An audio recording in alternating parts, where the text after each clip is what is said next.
ስለዚህ ይህ ታላቅ ዓሊም ወደ ቂብላ ዙሮ የሚሰግደውን ሁላ ሙስሊም ብለን እንጠራዋለን አሉና መስፈርቱን ልብ በሉ።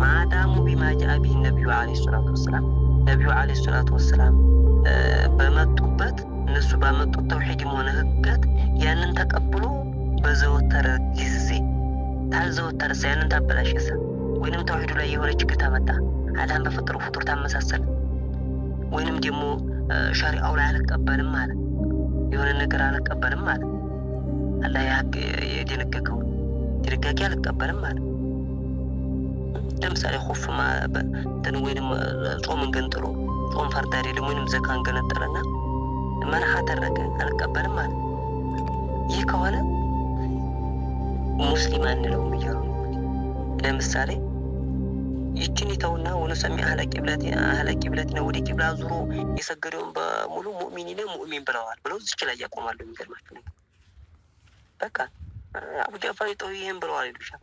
ወደፊትም አሉ የሚዋሹባቸው ወላሉ ከፊሩ አህለ ቂብላ ወደ ቂብላ ዙሮ የሰገደውን በሙሉ አናከፍርም ቢዘንቢን ይላሉ። አዲያ ወደፊት ትመጣለች ነገር እስቲ በወንጀላቸው የሰሩትን ወንጀል ቢሰሩ በወንጀል አናከፍርም ያሉትን እዛች ላይ ቆም እዚች ላይ ማው ወነሰሚ አህለ ቂብለቲና ሙእሚኒና ማዳሙ የሚለው መስፈርቱን ታይጨርሱ ምን ይላሉ?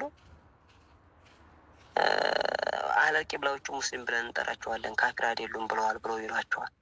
ይሄ እንደ ምን ምሳሌ ሲሆን በሙሉ ሙስሊምን እንለዋለን ሙእሚንን እንለዋለን ማዳሙ ባይሆንንም ሙስሊምና ሙእሚን እንላቸው አሉ። ተመልከቱት።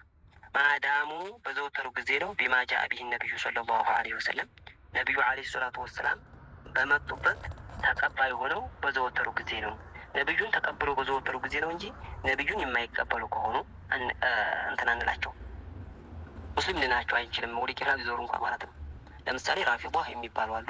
ነቢዩን አይቀበሉ ከካፊሮቹ ሻዓዎች ማለት ነው። ለሰይድ ጅብሪል ተሰጥቶ ነው እንጂ ነብዩ ሰይድ አልይ ነበር አይደል?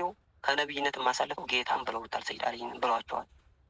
ስለዚህ እነዛን ረድ ያለበት ይሄ ሙስሊም ነን የሚሉት ግን ሰይድ ጅብሪል አሳስቶ ለእንትና መስጠት ይገባው ለሰይድ አልይ መስጠት ይገባው ለመሐመድ ሰጥቶ ነው ይላሉ። ማዳሙ ቢማ ጃአ ቢሂ ነብዩ ሰለላሁ ዐለይሂ ነብዩ ዐለይሂ ሰላቱ ወሰላም ባመጡበት እነሱ በመጡበት ተቀብለው የሚዘወትሩ በሆኑ ጊዜ ሙስሊም ብለን እንጠራቸዋለን። ወደ ቂብላ ዙሪያ የሚሰግዱትን ሙዕተሪፊና